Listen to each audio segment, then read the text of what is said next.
When people at Notre Dame want to hang out, chill out, or geek out, they go to the Quad.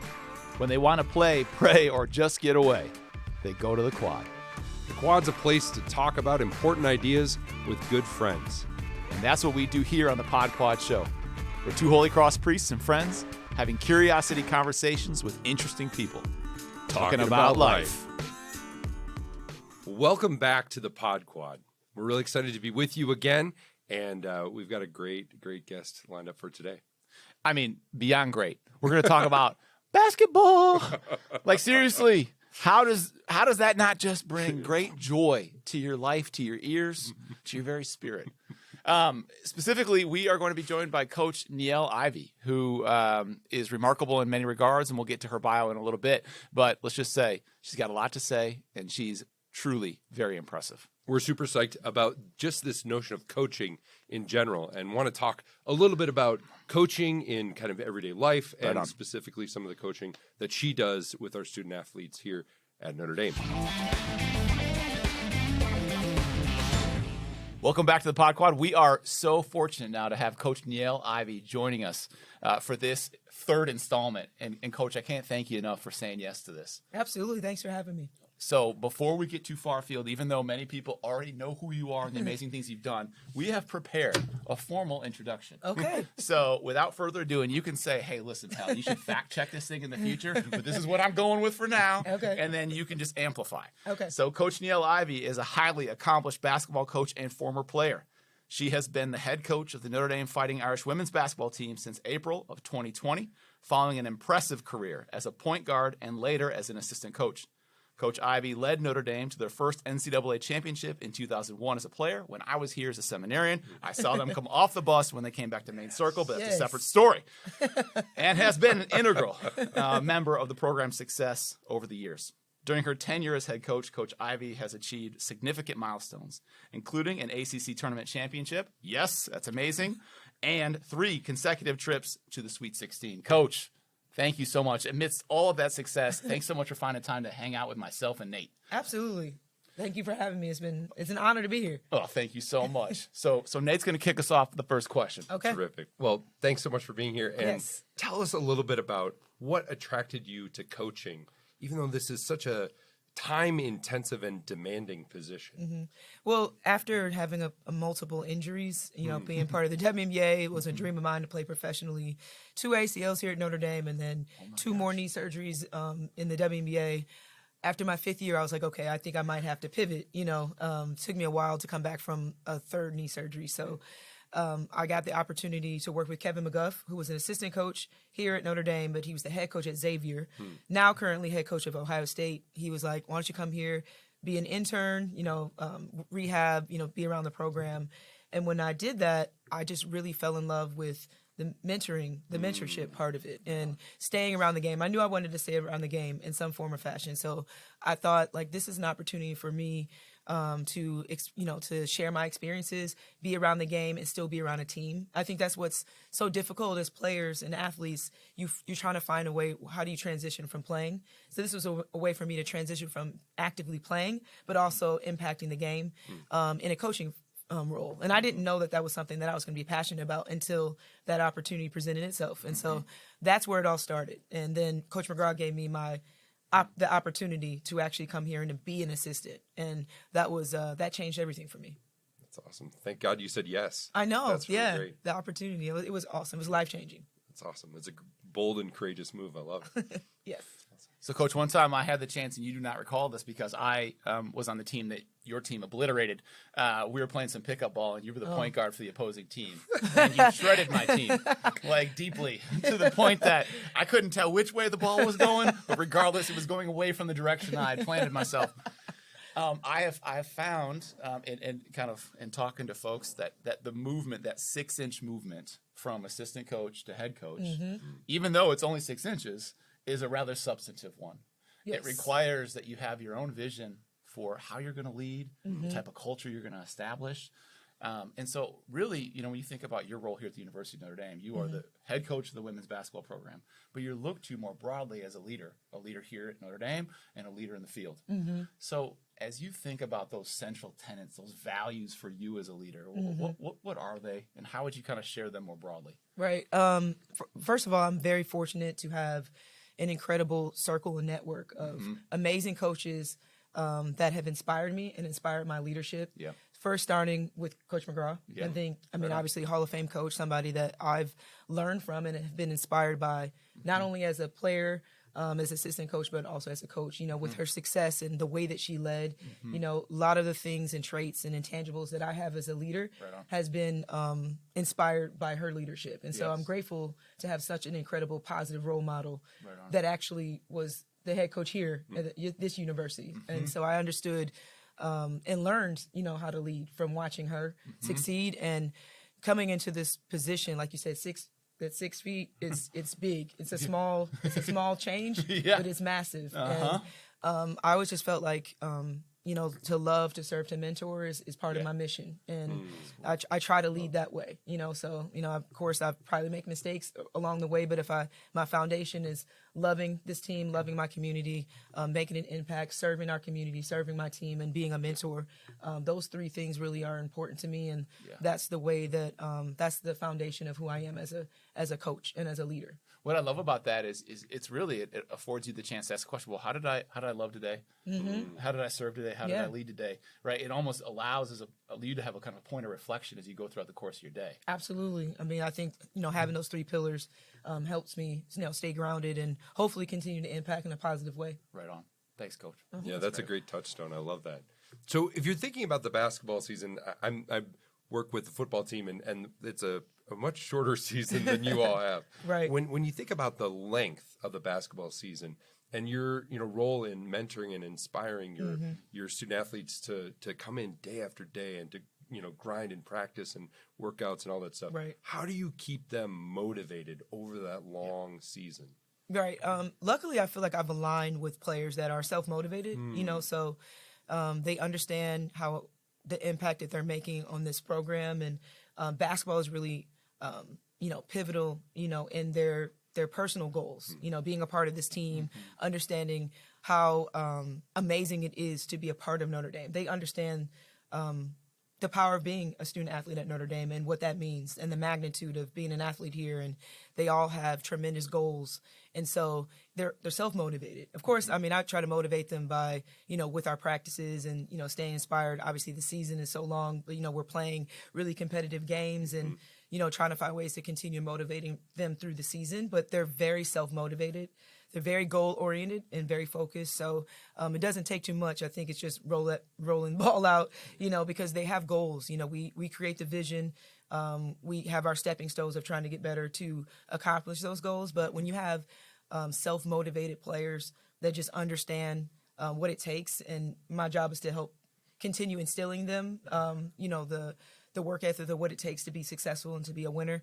But I feel like it's the character of my team. Yeah, I love that. I love that notion of just kind of fanning the flame and keeping that going. Yeah. So, all right, just as a follow-up, not everybody has that same kind of motor, that engine of being self-motivated. Not all of us, I'll say, have that same kind of motivation to work out and to do all that stuff. Like, what advice would you give somebody who wants to be motivated but just can't find it within themselves? Right. Just maybe find inspiration. You have to find some type of discipline, and that's a routine that you have to kind of establish for yourself. So I know that's kind of more individual based, but just having that, somebody that inspires them and look to them, like how did they become successful? What were the tools to get them there? And I feel like that maybe can help. If you're not self-motivated yourself, you can find someone that is very successful and try to figure out how did they get successful and what were the things that they did to help them? Because some of it, some of the best players, great players, they have that self-motivation. They have that discipline. Michael Jordan, Cheryl Swoops, Kobe Bryant, those players, great players, Hall of Famers, they had that discipline. So if you don't have that within yourself, hopefully there's somebody out there that can inspire you and you can find, what they did to help them be successful.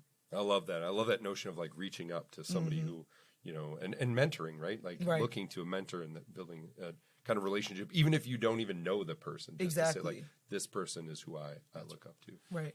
Coach, speaking about mentorship, both Nate and I live in the dorms. And so we've had the privilege of seeing freshmen come in, and then all of a sudden, 4 years later, they're ready to go off to whatever, their vocation has led them to. And there's a beauty to that maturation process. Right. And there's something to be said about watching them go from not necessarily understanding who they are, what their role in the world is, or maybe they really think they know what their role in the world is, and then by the time that they've graduated, it's completely different. For you in this capacity, I would imagine there's a lot of times where you're talking to parents and you're saying, listen, I need you to trust me with this beautiful child of yours that I will develop, that I will care, that I will mentor them to allow them to continue to grow and expand in the ways that really, frankly, God has called them to. So how do you think about that aspect of player development, or more broadly formation, for those that you're working with? Yeah, I mean, I think that's the biggest piece of what I do. Yeah. Yes, it's the X's and O's. Yeah. But I understand, having that relationship and the trust of the parents to realize that it's my job while they're with me to continue instilling the values of their families and what they've established, the foundation that they've established. And so I take a lot of pride in that because, like you mentioned, the time they are here at Notre Dame, the 4 years in college, is a stepping stone to them. They're massive to their adult life. So I think basketball and everything that they learn being a student athlete here helps propel them. The lessons that I try to teach them within the basketball program is going to help them, propel them for life and prepare them for their adulthood. And so I take a lot of pride in that. It's a heavy job. It's a big job because I feel like I'm a coach, but I'm also a mother. I wear many hats. And so at any chance I can get, I'm trying to help teach them and grow and help them navigate life here as a student athlete, and hopefully that can carry on. Those disciplines can carry on to them impacting the world in a positive way. Right on. And so establishing that trust in a powerful way is a key to anything else. Absolutely. Right? If they don't know how much you love, they're not necessarily going to listen to exactly. Any wisdom they won't you have to receive offer. it. Yeah, absolutely. That's cool. Thank you. Yeah, that's really great. So a lot of people are looking for coaching right now, just in their day-to-day lives. We have like career coaches, life coaches. So you, as somebody who is coached at the highest level, what types of things do you think people should look for in choosing a coach? Like, what kind of qualities make for a great coach? Whether not just in basketball, but like in other parts of life as well. Right. I would say, just having that personal relationship-driven type coaching, because I think everyone, like you mentioned, building and developing relationships really matter, because then the heart and soul and core of who you're following or who you're being mentored by. So somebody that has very strong and personal relationships, and somebody that's positive, bringing positive energy, that comes from a place of faithful, but comes from a place of love. I think love is always the foundation when you're looking for a coach in any kind of capacity. Having that care factor, I think, is big, is what I would suggest. But obviously, work ethic, the discipline piece, but I think love is always the core, and having that, like, somebody, the care factor, but also relationship driven. Yeah, that's really beautiful. And what you said earlier reminded me of that old adage that people don't care how much you know before they know how much you care, right? Exactly. Like, and that's the key in building that trust and relation. I think the positivity thing that really resonates with me too, because I think you need somebody to really be positive. I know Pete needs people to be positive. Someone, please. I and a lot of other people look to him for positivity when we get slide into our messages and send us something positive. I think that's a huge piece, just because there's so many challenges in life and challenges in sports and academics, and so having somebody that can bring that positive energy through the challenges, to me, is super helpful. Yeah, amen. Now, Coach, you may have not noticed, but you're stuck between two priests, and so we're all in black. I know, yeah. I mean, it's swimming, right? It's a good. So it's not going to surprise you that there's going to be a faith question in there somewhere, and the University of Notre Dame is a university dedicated to Mary, the Mother of God, and we even put Notre Dame on our jerseys as a subtle reminder to that fact, right? And so I wonder, when you think about perhaps your peers at other schools that perhaps might not have a faith-leaning disposition. That's the context and the circumstance that they navigate. But here we have this rich spiritual tradition. Right. So how, as a coach, as a member of this university, do you utilize that as a way to really allow it to be just another tool at your disposal as you coach and lead these young women? Right. I think the University of Notre Dame, and I've been blessed to have been a part of this university for a very, very long time. Is what attracted me to the university. Obviously, the program, the academics, Muffet McGraw, but also the faith component that Notre Dame brought. And for me, I came from my foundation of Catholic foundation upbringing.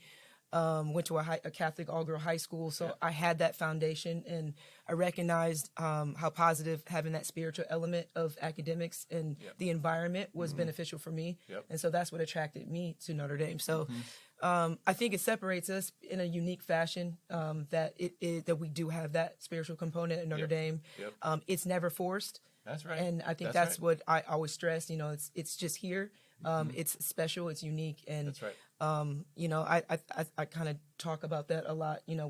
Within being a coach or assistant coach and a player, and there's that faith component that is there to support whoever wants to utilize it. That's exactly right. And I think that's what makes us so special. And it's not for everybody, but I personally, I'm saying it from my personal aspect of having this type of being a part of this university that has a faith-based university has been so positive in my development as a young woman and who I am as a coach and what I've experienced here at Notre Dame. It's been the biggest blessing of my life. Something I think a lot about, right, is the witness factor.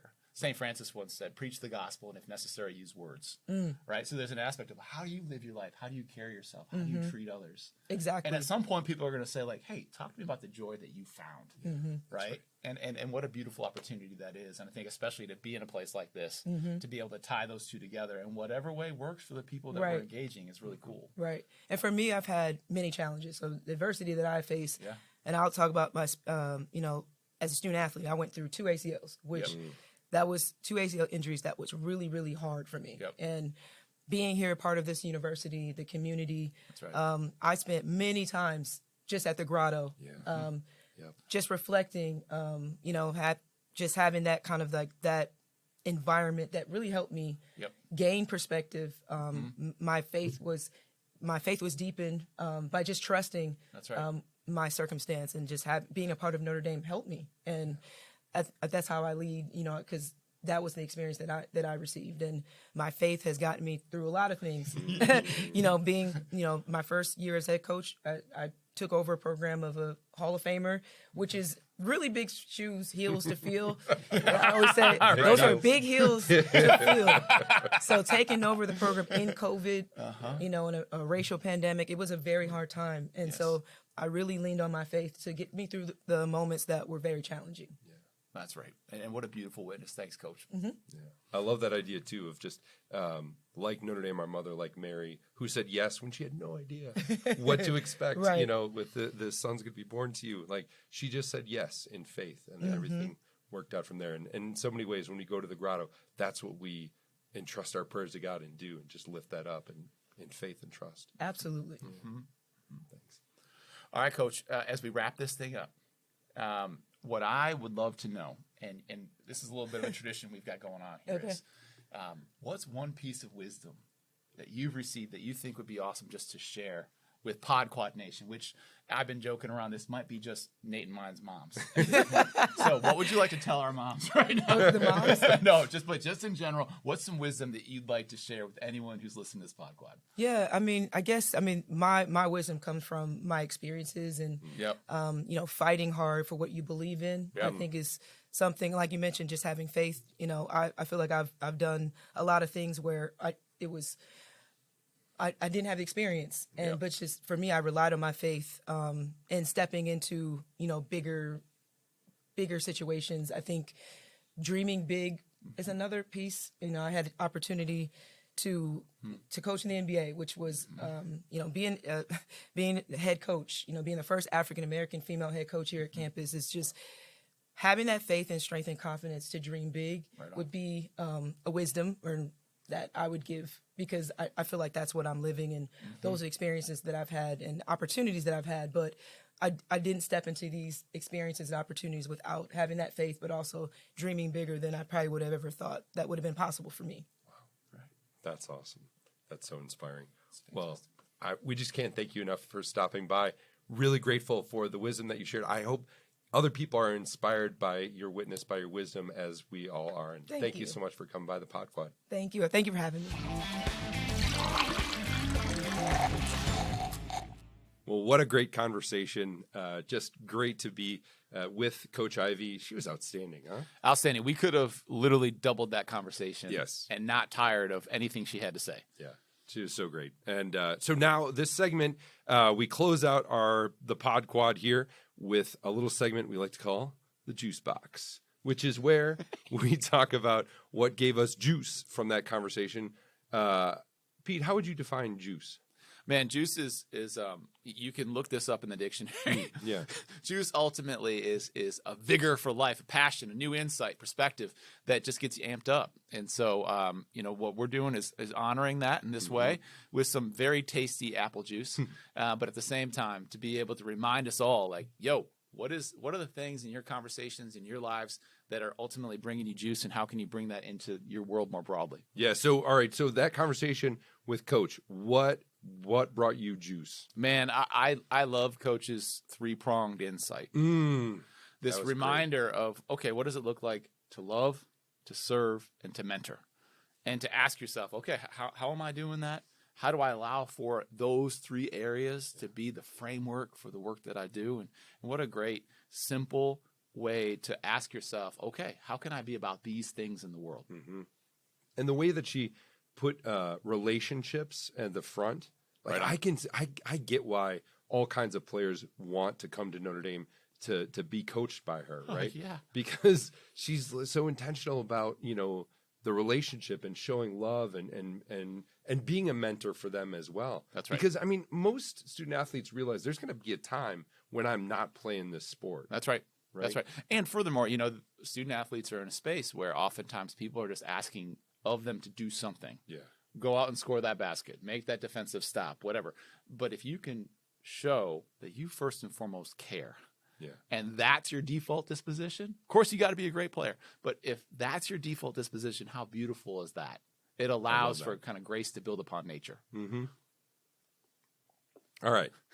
So the juice. All right. So there are so many things that got me juiced up about that conversation. I think one of the most important was just when she just kind of kept coming back to mentoring, right? And the ways in which mentors have been so important to her. Yep. Like she talked about Coach McGraw, and she, I think, is really grateful for the mentors, but also is somebody who has been a mentor to so many other people. And like that advice at the end to really dream big. Yeah, right on. Think of the ways in which she has just been a trailblazer in her life. And, like, who's she looked to as an example of, like, well, what are the other African-American and women's basketball coaches at Notre Dame? There were none. She's the first, right? Like, that's right. And she has the courage and just, like, the incredible strength of character to be like, I'm going to hold high expectations for myself.